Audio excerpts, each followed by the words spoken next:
scholars who were steeped in the history of classical Rome and Greece. Many believe that before the Romans arrived in Britain, we were little more than a bunch of savages, and so completely incapable of creating such colossal structures.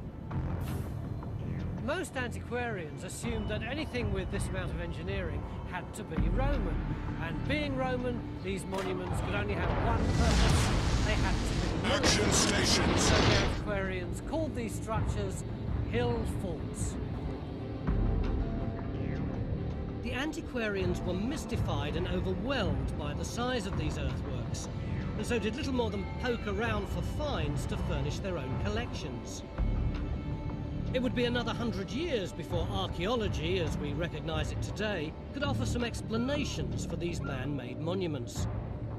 It was General Pitt Rivers, the sort of father of good excavating archaeology as we know it today, who in the 1880s decided that the only way you could find out more was to excavate, and he started a series of excavations in Sussex, and that thread of excavation was taken up in the 1920s, particularly in central southern Britain, by archaeologists who moved every year from one hill fort to another, cutting slices through the ramparts, and that provided the database from which we have built.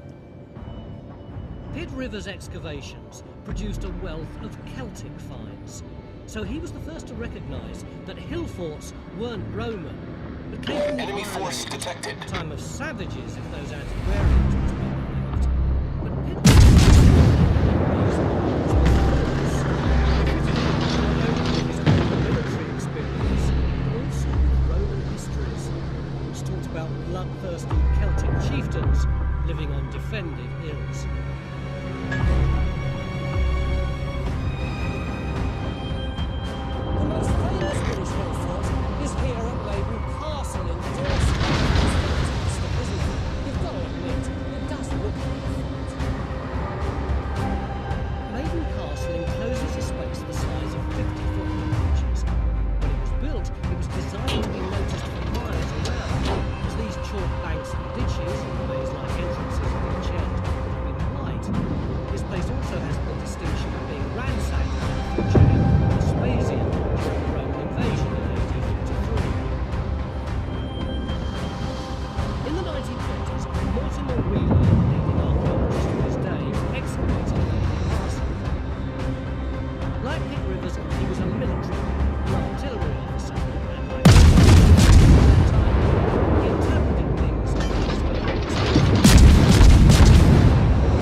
He loved the idea of defended gates, ramparts.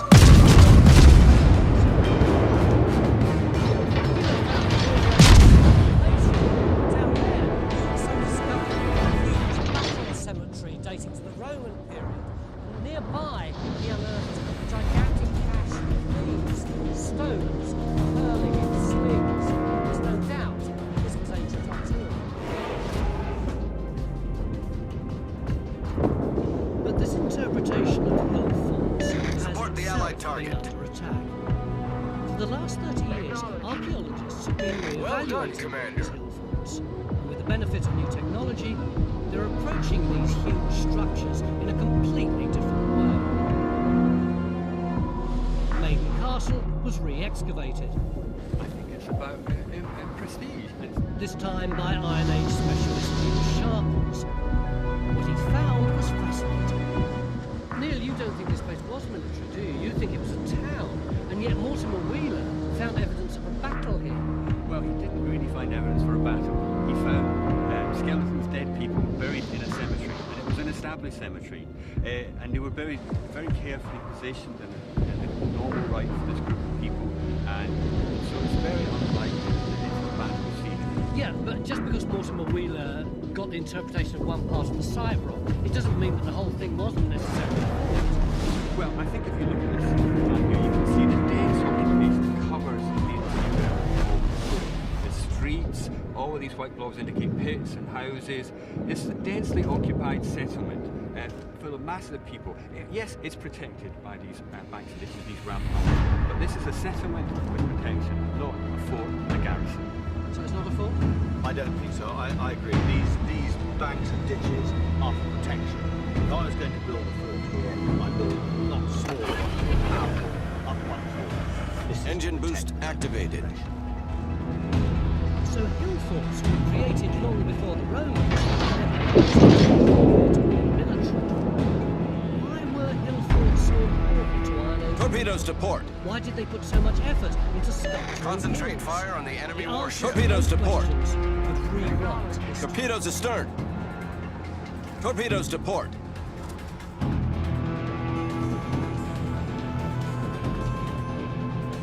For centuries, monuments like this were thought to be military fortifications built by the Romans.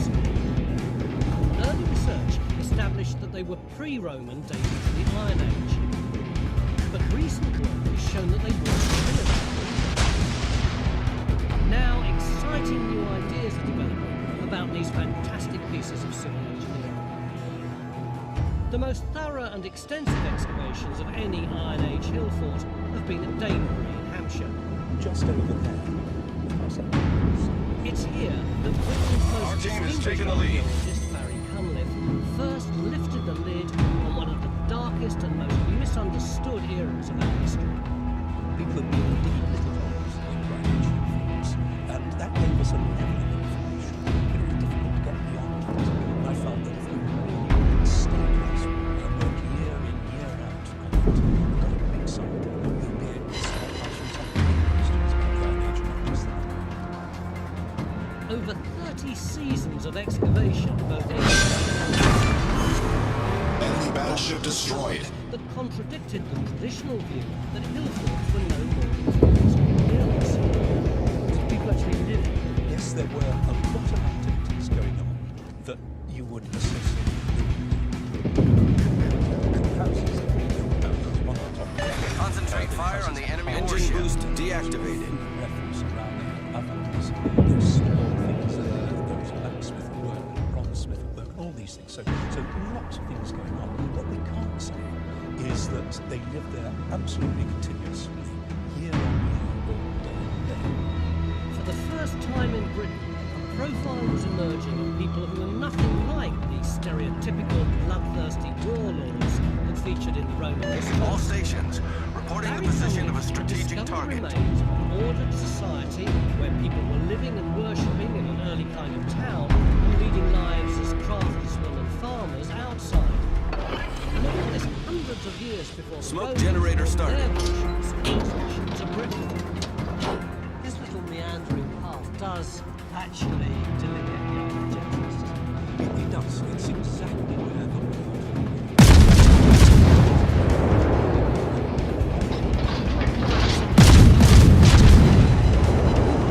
main gate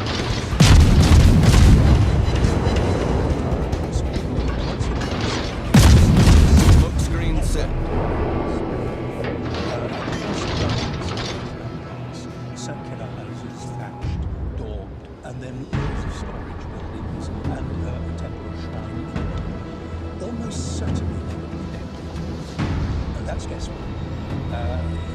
Archaeologically, we've got the holes where the timbers were the clay that they smeared on the walls. But occasional traces of white paint, occasional traces of red.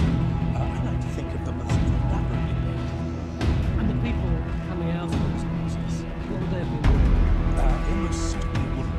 But I guess that it was dyed probably woven in some hand. So it would look like Scottish Irish top. Leggings, belt, probably shoes and leggings.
themselves obviously had relationships and treaties with other people, but were largely small, independent political units. But by the late Iron Age, this site is abandoned as these people become bigger. Roger.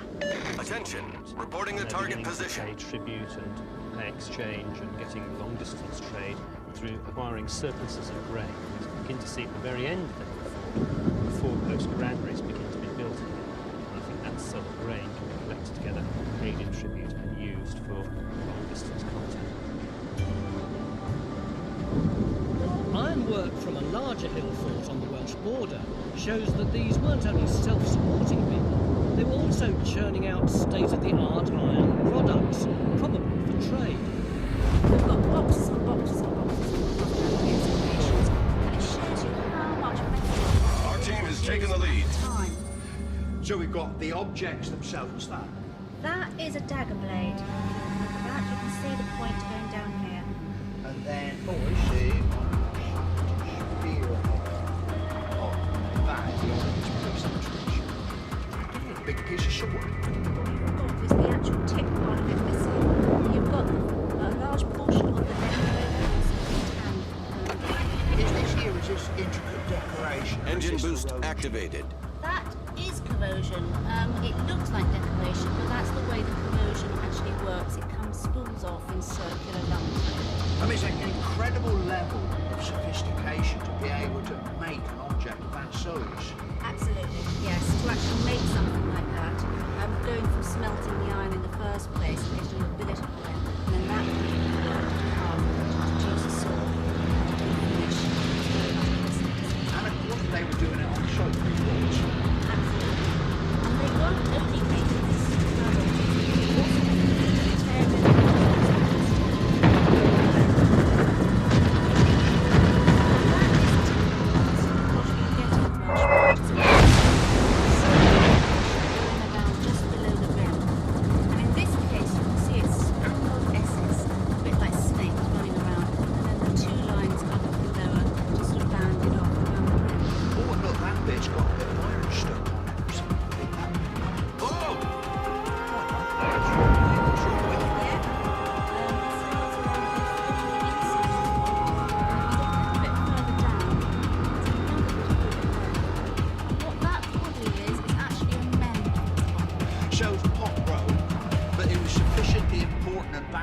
or usable enough that they took state-of-the-art.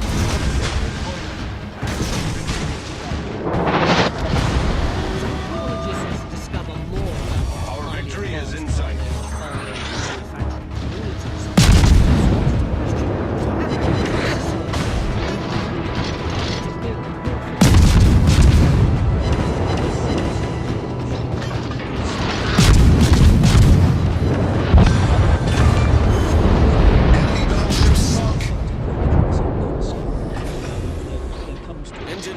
Deactivated. The nature of society sort of crystallizes in a different way because of this pressure.